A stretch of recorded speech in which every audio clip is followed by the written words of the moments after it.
Uyu munsi rero reka dutembere tujye muri Tanzania, aho tugiye kuganira ku muhanzi wamenyekanye ku mazina ya Mbosso Khan. Mbosso Khan rero uyu muhungu amazina ye bwite yitwa Yusufu Kirungi, akaba yaravutse ku itariki 3 z'ukwezi kwa 10 1995. Yavukiye muri Tanzania, avukira mu gace kitwa Kibiti. Uyu Mbosso rero aracyafite ababyeyi bombi.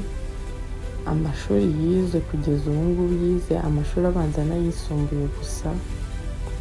Umwuga wo kuririmba rero yawutangiye arangije kwiga amashuri yisumbuye, ubwo yatangiye kuririmba ariko ntiyatangira kuririmba ku giti cye. Yatangiriye muri groupe yitwaga Yamoto Band, baririmbaga ari abahungu 4, gusa nyuma baza gutandukana muri 2015. Baratandukanye bapfuye amakimbirane bahoranaga no kutumvikana, bahitamo ko buri wese yajya gukora ukwe. Mbosso rero niwe wenyine wabavuyemo wakomeje, nubwo nawe yakomeje ariko ntabwo yaririmbaga indirimbo ngo zigere kure, yararirimbaga ugasanga ntabwo indirimbo ze zimenyekanye. Muri 2017 rero nibwo Mbosso yaje gukora ubukwe mu ibanga rikomeye. Yimariya n'umumama w'umukire muri Tanzania, barimariya mu ibanga rikomeye, baranabyarana umwana w'umuhungu. Gusa nyuma y'umwaka uwo mugore bakoranye ubukwe yaje gupfa. Apfuye Mbosso binamutera ibibazo bikomeye kuko yakurijemo ikibazo cyo kurwara umutima bikomeye cyane, kugeza n'ubu ngubu abana nabyo. Byarakomeje rero, ubwo amaze kwitaba Imana Mbosso asa n'ubiretse kuririmba, n'uvuye mu bintu byo kuririmba.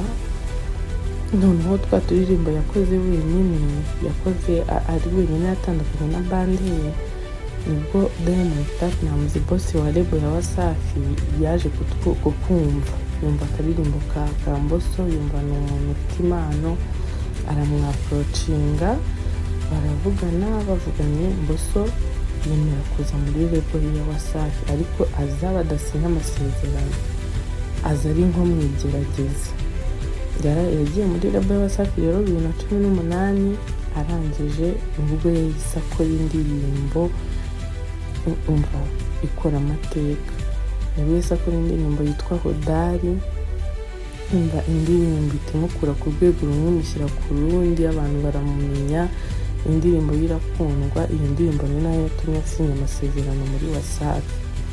Yahise asinya amasezerano kuko iyo ndirimbo yarakunzwe cyane. Amaze gusinya amasezerano aragenda akora n'indi ndirimbo yitwa Nadekezwa, akora na Tamu. Umva kuva ubwo ngubwo izina rye riba rigiye ku rutonde rw'abahanzi, iramenyekana muri Tanzania ndetse no ku ruhando mpuzamahanga. Amaze kumenyekana rero Mbosso nibwo yaje kubyara abandi bana 2 b'abahungu ku bagore 2 batandukanye, ubwo muri rusange afite abana 3. Mbosso rero yarakomeje aba umuhanzi wa danje, twese turamumenya. Ubwo aza kuza nyine no kuba umukire, habarirwa mu bantu b'abakire muri Tanzania kuko afite inzu zirenze imwe, agira imodoka zirenze imwe, n'ababyeyi be. Mbosso yaturukaga mu muryango utifashije, ariko kugeza ubu ngubu ababyeyi be bameze neza, bahagaze neza. Yarabubakiye, yabahaye inzu, imodoka nyine, bafite amazu, yabahaye ababubakiye amazu, bafite amamodoka, umva nyine bameze neza.